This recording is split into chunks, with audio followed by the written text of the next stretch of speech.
Hello, friends. Today I'm joined by my friend Aimee, another Aimee, and I am so delighted to get to share her with you today.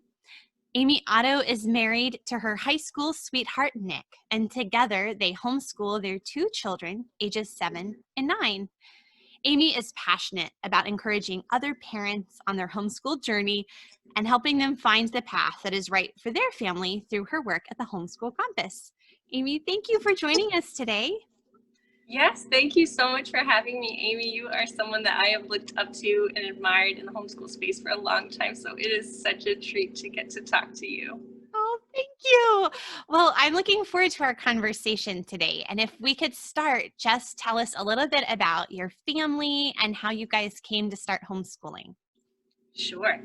I'm Aimee, and I live in a cozy little cottage in the North Shore of Massachusetts with my husband and our two kids. It's kind of a dreamy place to homeschool, honestly, because we have the beach really close by, the mountains are just a short drive away, and then we have all these awesome landmarks from early America. It definitely is a fun place to get to raise a homeschool family. As far as how we got started with homeschooling, I feel like I have always been one that is really interested in homeschooling ever since I was quite young. I didn't grow up being homeschooled, but yeah, pretty early on, that was something that was really interesting to me. I went to public school for the first couple years of my life. And my parents just kind of intuitively created this very rich learning environment in our home. I'm not sure they knew entirely what they were doing when they set out like that, but my parents, I always saw both my parents reading for pleasure, and our house was full of books. And so I trotted off to kindergarten already knowing how to read, and it quickly became clear that the public school setting was not going to be the place where my brothers and I were going to find what we needed. I remember in second grade, my teacher was scolding me in front of the class because I'd read all the books in the classroom and she didn't have anything else for me to read, and she was so frustrated with me. So things That's like, heartbreaking. yes, it's terrible, right? So my mom was like, no, this is not going to work. So she kind of gradually transitioned us over to the sweet little classical private school that was nearby. And so that is where I stayed for the rest of my education, K through 12. And there I ran into kids who had been homeschooled in their early years. And I kind of noticed, hey, these are the kids that are like me. These are the kids that are really hungry to learn, and they love reading, and they're very interested and engaged. And so that kind of started in my mind, homeschooling sounds like a really fun thing to do. I would really like to share this with my kids someday. And so as my husband and I met each other and started dating, I remember early on, we had a conversation where I was like, well, I'm kind of planning on doing this homeschooling thing. Are you going to be okay with that kind of situation?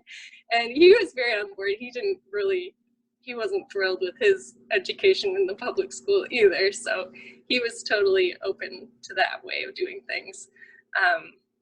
But that kind of started us on this path of homeschooling. And so before we even had kids, I was reading all these books and planning out what we were going to do. The first one I found was The Well-Trained Mind by Jessie Wise and Susan Wise Bauer. And so I probably read that thing cover to cover maybe 10 times and had marked it up and highlighted it. And I would sit around in my free time, like planning out what our homeschool days were going to be like long before we had any kids. You know, every once in a while I'll open a box and find some little piece of paper where I wrote out, you know, someday I might have a 5th grader and a 1st grader. And I would do math with this one from this time to this time, like just totally ridiculous. Like, you should never do this. This is a bad idea. But it was kind of my hobby. Other people would watch television, and I guess I was just homeschool planning and dreaming about what our days would look like. So yeah, I've always kind of been headed in that direction, I think. I love that so much. And I'm glad that I'm not the only person who did that. It's kind of, I look back at that young woman with compassion and joy. Like, she didn't know what she was talking about. And she had these perfect children and perfect plans. And she was such a perfect homeschool mom. But I'm really thankful. I think that love and excitement and enthusiasm, even as, things change and you learn and grow with, your actual real life children over the years, that love for learning and for books that obviously you had at a young age, and that enthusiasm for communicating that to your children, that could only have stood you in good stead as you pursued homeschooling. Well, so you got all excited and you had all these thoughts, and you had this sort of this hobby of thinking about homeschooling, and then you had real children. Yes. So how has your homeschool in real life with these precious little ones, how has it kind of grown and changed over the years? Yes, it's almost like there was this ideal and then the crash when reality sets in, I think. So, yeah, we started out doing kind of a very traditional, I guess you would say, setup where my husband was working full time, and I was staying at home with the kids all the time. And we each had kind of our different spheres, so to speak. And after a couple of years of that, we just kind of came to the realization that neither of us were really thriving in that arrangement. The kids seemed to be doing fine with it. But my husband was really feeling the stress of having all the pressure of providing for the family on him alone. He is a mental health counselor, and so he was trying to get his career off the ground, and working lots of long hours, making not very good money, trying to get all the hours that he needed for licensure, and just trying to provide for our family was feeling really stressful. He felt the stress of that. Yeah, so I had a kind of a bumpy transition to motherhood. With my firstborn, I had what I realized later on was postpartum depression, and then that kind of ramped up again when our second child was born. And so my husband would leave for work early in the morning with a car, and I'd be kind of stuck at home with these two little ones, and dealing with anxiety and depression and feeling very isolated. And then he would get home super late and not get to see them very much. And it just wasn't what we had longed for our life to feel like. We were in the roles that we thought we wanted to have, but it just wasn't, we weren't thriving in that setup. And my husband kind of suggested, well, maybe it would work well if you looked for a little something part-time. And I was kind of resistant to that at first, because I had in my mind this picture of how it was supposed to go. I was supposed to be the one that was at home, doing all these things. And the reality was it wasn't working well for me either.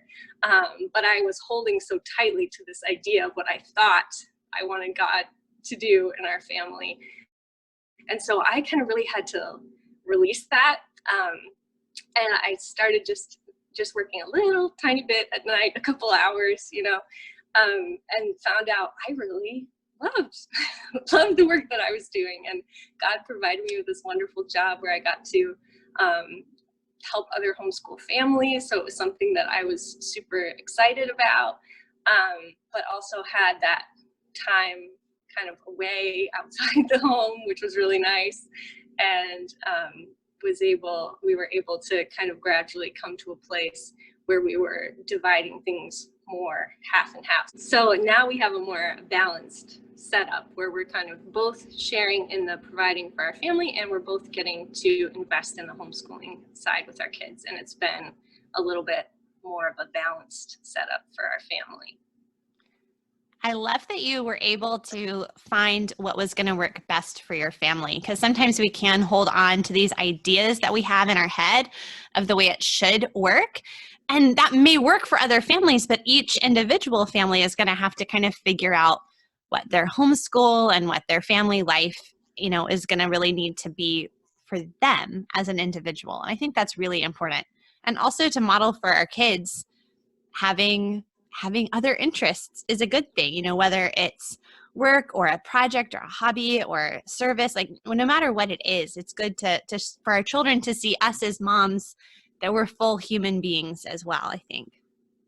Yes. Yeah, it was almost a little bit of a grieving process, I feel like, to get to that point, because I had this thing that I had always wanted, and I wasn't thriving in that. And so, yeah, so I had to kind of let go what my idea of what homeschooling was going to look like and let God lead us to this place of healthier dynamics for our family.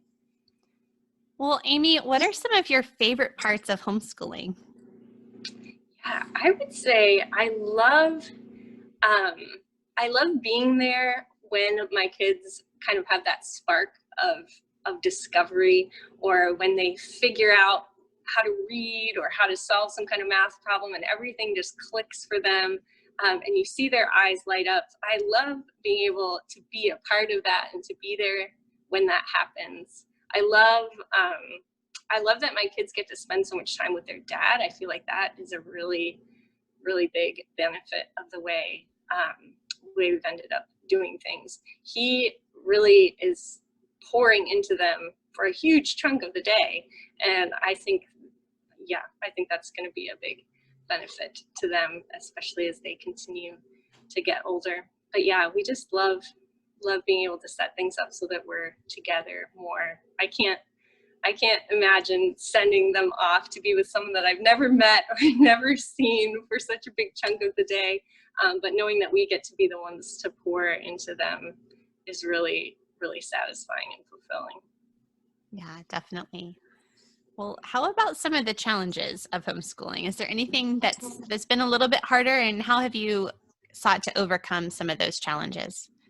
Yes, I think the biggest challenge, and also maybe a big growth area, those things I think go hand in hand for us at least, is just the sanctifying that comes from homeschooling so closely together with your spouse.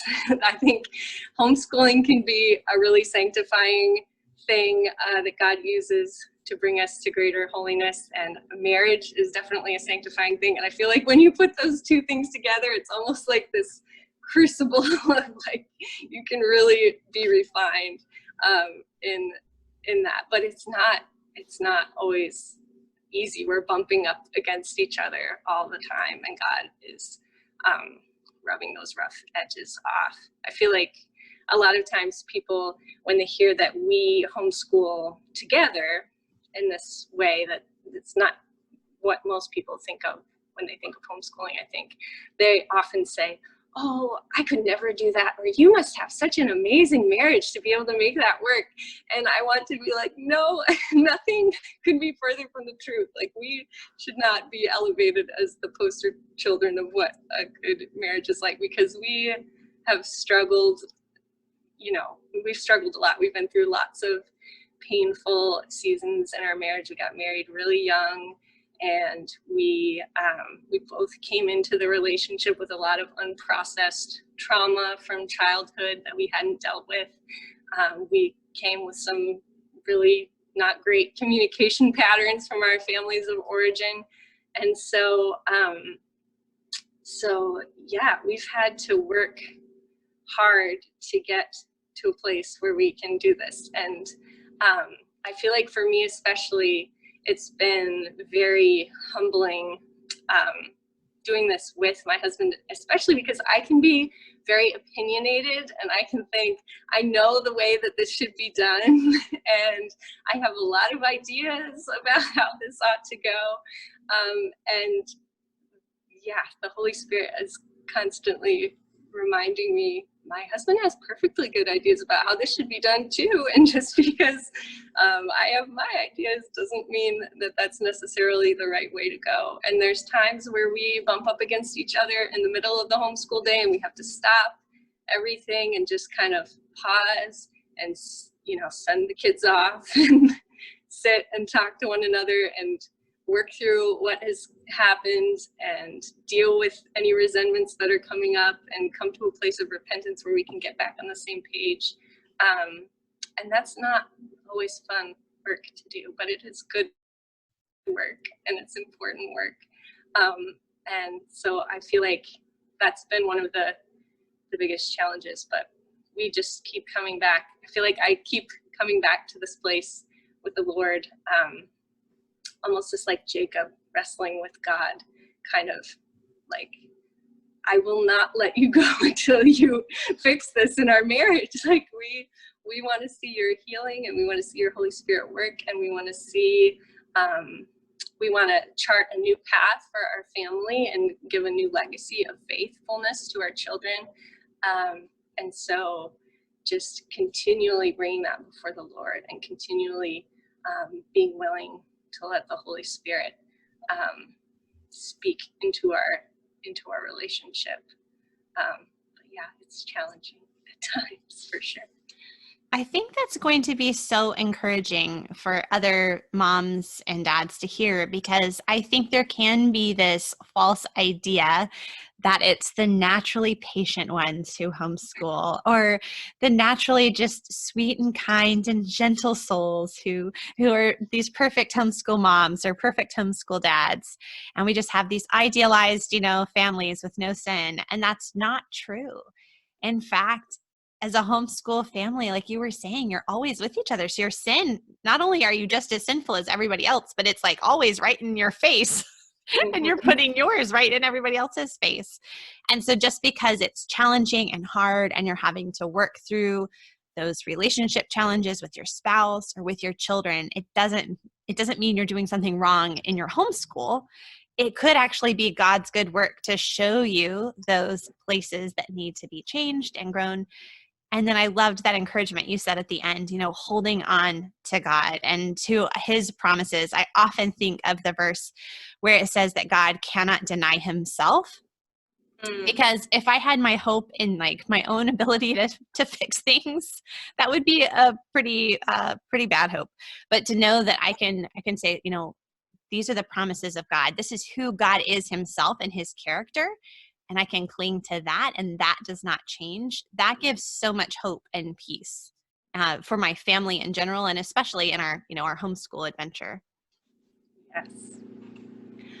Well, I know that one of the things that we share in common, besides having the same name in different spellings, but same name, it's a good name, is we both love books. And I would love to hear some of the favorite books that you have either read aloud as a family, or some favorite books that your children have enjoyed. Sure. Yes. I would say probably the number one book that our entire family, every single person, loved is the Mysterious Benedict Society series. Do you know those books? Yeah, it's such a fun one. Yes, we've read through the whole series. I think it's 4 books. We've read through the whole thing twice as a family. And then my son, who's 9, has read it, I think, certain ones a couple more times or something like that. But that is just a really sweet one. It's about these 4 kids that all have kind of special abilities, and they have to work together to figure out these challenges, but they're very clever. And I like that the kids are very supportive of each other. There's no bickering and bad things that you wouldn't want your children to emulate, really. But even my husband, who would not really consider himself a reader, he wouldn't say he loves books. He loved the Mysterious Benedict Society series. So that is one that all of us have wholeheartedly endorsed, I would say. And then I have lots and lots of favorites personally, but we love The Trumpet of the Swan. That's one that we've read a number of times. It just has such beautiful nature writing. The Secret Garden is another one that we've been through a couple of times. So yeah, we have lots and lots of favorites. I love the audiobook version of Trumpet of the Swan because the narrator is actually E.B. White. Have you listened to that audiobook? Yes. I love that one so much. I think I just about cry every time I read that story or listen to it. I can never get tired of it. With the Mysterious Benedict Society, my kids who have especially enjoyed that series also really enjoyed the Westing game, and then the book Escape from Mr. Limoncello's Library. Have you guys tried either of those series? No, we have not. I'm taking notes here, Aimee. Add that to your library hold list. Yes. The Westing Game, I think, is an older one, but I had never read it before I listened to it with the kids. And then this Escape from Mr. Limoncello's Library, I did as an audiobook read aloud with the kids last year. And it's hard because I have a wide age range, 5 to 15. So it can be hard to find a book that everyone is enjoying at the same time. And that was one that everybody enjoyed. It was, they're in a library, so it's all about books and solving a puzzle and having to learn to work together. So I would recommend that one to you. That one sounds excellent. Well, Aimee, here in season 3, I'm asking all of my guests the same 2 questions. So the first one kind of is related to the same topic about books, but it's, what are you reading lately?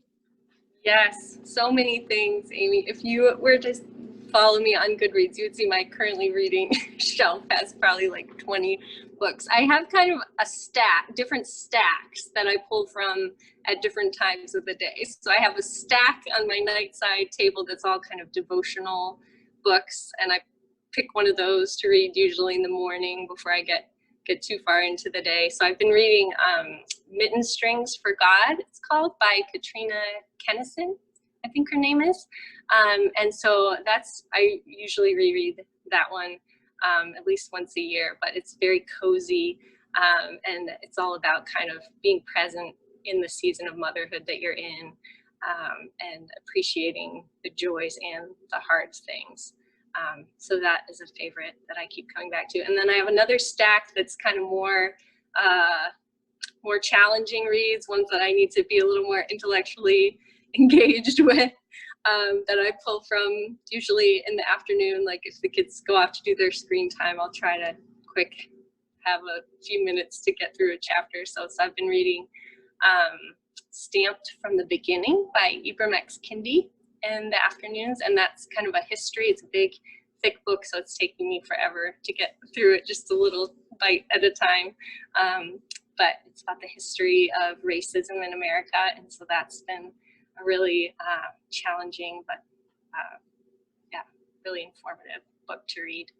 And then I usually have some fiction going that I'll read before bed, and I also have an audiobook that I'm going through that I'll just turn on if I'm gonna wash dishes or be folding laundry. There's one that I've been listening to a ton these past couple months. It's called Braiding Sweetgrass by Robin Wall Kimmerer. And I really like that one on audio because the author's voice is very soothing. So if I'm kind of frazzled or feeling like I have to get all this stuff done, and I turn on this voice, and she is a Native American professor of biology. So the book is all about plants.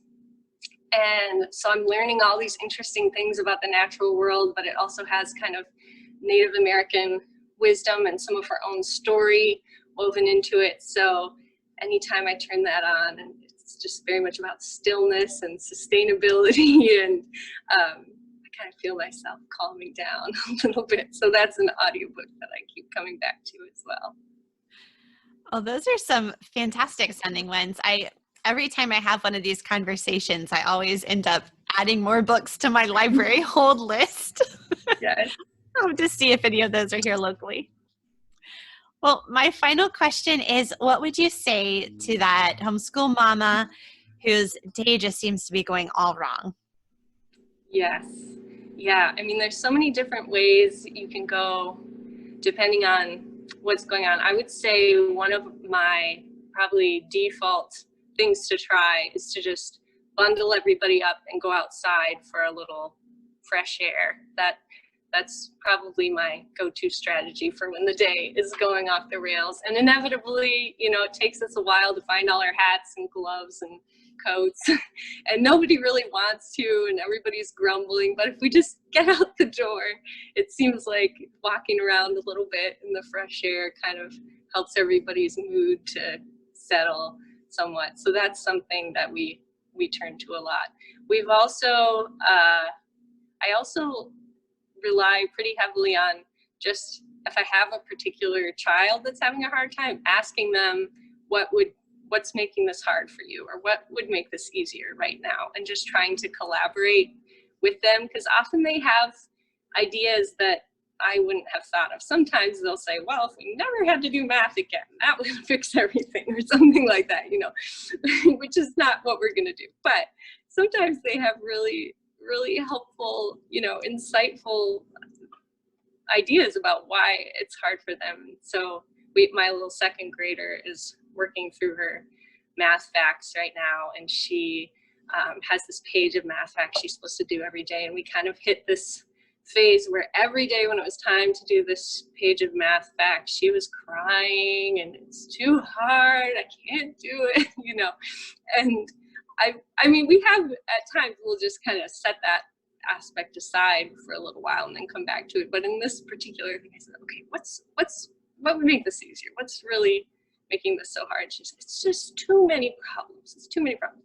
So I was like, okay, well, she's still kind of learning to write, and her pencil grip is not that strong yet. And doing a whole page of these and trying to do it fast, probably is a little challenging for her. So I started kind of like taking the page and cutting it into different shapes so that some of the problems would get cut off, which she thought was hilarious. Like sometimes I'll cut eyes in the middle of it, and so those problems that are right there will be taken off. And so she doesn't really know that I started with a small number, and every day I'm kind of gradually adding more and more problems in based on how I'm cutting the paper. She just knows it's not the whole thing. I'm getting a little bit of a break here, and so she's willing to, she's not getting so overwhelmed. And so I think where you can, if you can just collaborate with them a little bit and see if they have any insight into why you're hitting this bump in the road, that can sometimes be helpful. That is such a fun idea, to cut the math page, make eyes or do fun shapes. I could just see that really kind of diffusing the tension too, just because it's like, ooh, what shape is it going to be today? That is really clever. I love it. Nobody's complained about math this week anyway, but I might just cut their math page anyway. Or maybe I'll save that for a bad day. Maybe that's a better idea. Well, Aimee, where can people find you all around the internet? Yes, I would love to connect with any of your audience. If you look on Facebook or Instagram or Twitter, we're at Homeschool Compass. And you can also visit us at homeschoolcompass.com. We have an online community of homeschoolers there that's run by Christian Book.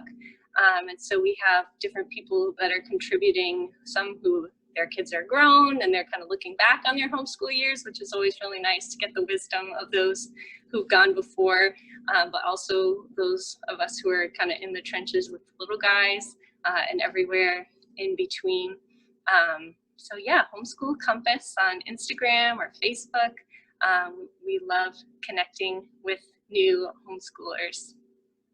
Fantastic. And I will have all of those things linked up in the show notes for this episode at humilityanddoxology.com. Thank you so much, Aimee, for chatting with me today. It was really fun to, get a chance to talk to you in real time. Yes, you too, Aimee. Thank you.